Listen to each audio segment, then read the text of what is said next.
Employee 3 طرح کے ہوتے ہیں. یہ میں آپ کو کیوں بتا رہا ہوں؟ تاکہ یار آپ زندگی میں نا تھوڑا سا جمپ کر سکیں. ہماری اوور آل میں نے اپنی زندگی کی پالیسی بدلی ہے, جس سے کیا ہوگا, اللہ تعالیٰ آپ کو موقع بھی دے گا. اگر مجھے اللہ تعالیٰ موقع دیتا ہے تو میں آپ کو بتاتا ہوں مجھے اللہ تعالیٰ موقع کیوں دیتا ہے. یہ بڑا سوال ہے. صرف فلانے پہ اگر اللہ کا کرم ہے تو کیوں ڈھونڈنا چاہیے. اس میں ایک کیٹیگری ہے, دھیان سے سنیے گا, یہ کیٹیگری بیسیکلی اس کو میں کہتا ہوں یہ ایل کیٹیگری ہے. L is a lower category. ٹھیک ہے جی.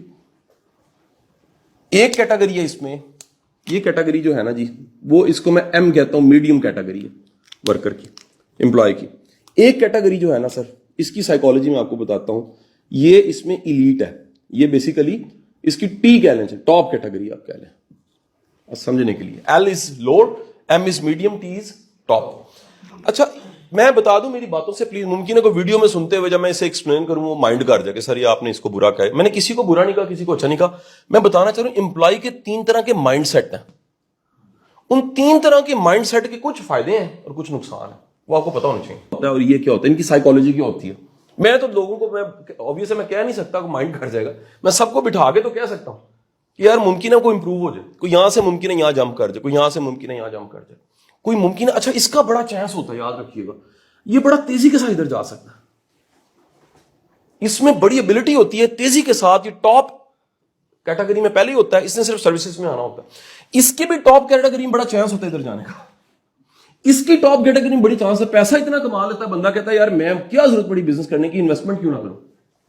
سمجھے کہ نہیں سمجھے؟ تو وہ آپ اس بارڈر لائن پہ پہنچے بغیر یہ نہیں سوچے گا کبھی بھی, یاد رکھیے گا. لیبر کیٹیگری یا لوور کیٹیگری کبھی نہیں سوچے گی سروسز کا. ہاں اگر سوچے گی تو تیزی کے ساتھ یہ پروسیس مکمل کرے گی.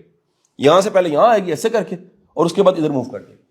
یہ کبھی ہو ہی نہیں سکتا کہ ایک سروسز دینے والا انویسٹمنٹ کا سوچے. ہاں ایک پلاٹ لینا کوئی انویسٹمنٹ نہیں ہے, ایز بزنس انویسٹمنٹ کرنا انویسٹمنٹ ہے. واپس آتا ہوں, اس کا مائنڈ سیٹ, اس کے مائنڈ سیٹ, اس کے مائنڈ سیٹ میں فرق کیا ہے. یاد رکھیے گا یہ جو کیٹیگری ہے نا, لوور کیٹیگری, اس کی بنیادی سوچ دہاڑی کی ہوتی ہے.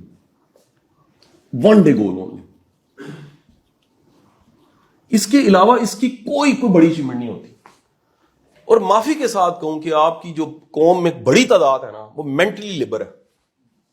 اس سے بھی ایک لوور کیٹیگری ہے, اس سے نیچے کیٹیگری ہے, وہ نکٹوؤں کی ہے. They do nothing. وہ کہتے ہیں یار کچھ نہ کرنا بڑے پیسے آ جائیں. وہ انتہائی خطرناک کیٹیگری. پروکراسٹینیشن کی انتہا ہوتی ہے ان لوگوں میں, کر لیتے ہیں, دیکھ لیتے ہیں, ہو جاتا ہے. یہ کیٹیگری وہ ہے جو دہاڑی کی سوچ پہ ہے, جو ون ڈے سے بڑا ویژن نہیں بنا سکتی, جو صبح کام شروع کرتی ہے اور شام. یہ لازمی نہیں ہے کہ جو تھڑوں پہ بیٹھے مزدور ہیں یہ وہی ہوں, یہ دفتروں میں بھی ہیں, ہر جگہ پہ پائے جاتے ہیں.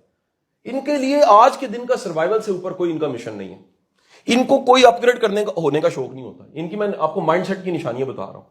ان کے لیے ٹپ, ان کے لیے شاباشی بہت بڑی اچیومنٹ ہوتی ہے. یہ سائیکی ہے. اگر کسی کو ٹپ سے یا شاباشی سے بڑی خوشی ملتی ہے وہ بیسیکلی لیبر ہے.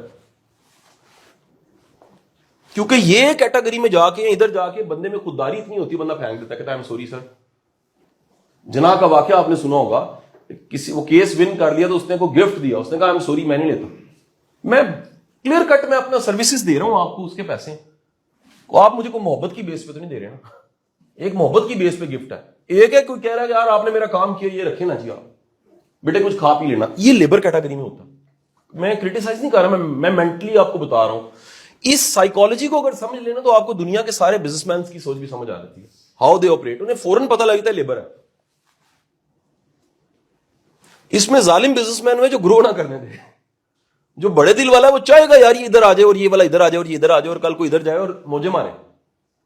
بات نہیں سمجھ آئی. چھوٹا بندہ سوچے گا یار پھنسا ہوا ہے نا, پھنسا رہے.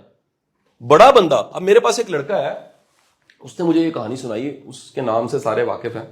وہ ایک لاہور کے معروف جو چین ہے پاکستان کی بزنس اسٹورز کی, ان کے گھر میں الیکٹریشین تھا. الیکٹریشین, صرف الیکٹریشین کی جاب ہے. میں آپ کو بتانے لگا ہونے کیا لگا. وہ گھر میں جاتا تھا نا تو باجی کو بڑا ایک دن اس پہ پیار آیا, رحم آیا کہ یار اتنا اچھا بچہ ہے, انتہا کا اوبیڈینٹ, انتہا کی آنکھ میں شرم, انتہا کا سیلف لیس. یہ سنیے گا ذرا, سیلف لیس کا ورڈ کوما میں کر لیجیے گا. یعنی کہ 2 بٹن ٹھیک کیے تو وہ کہتا ہے چھٹو پیسے کی دینے. اب ایک کئی لوگ منشی ہوتے ہیں ذہنی طور پہ, وہ نا لکھتے جا رہے تھے 2 بٹن. وہ کیٹیگری نہیں تھی. باجی نے اس کو موقع دے دیا. موقع کہاں دیا؟ الفتح. یہ الفتح کی فیملی کا واقعہ ہے. اور لڑکا کون ہے؟ ایپل مین عثمان.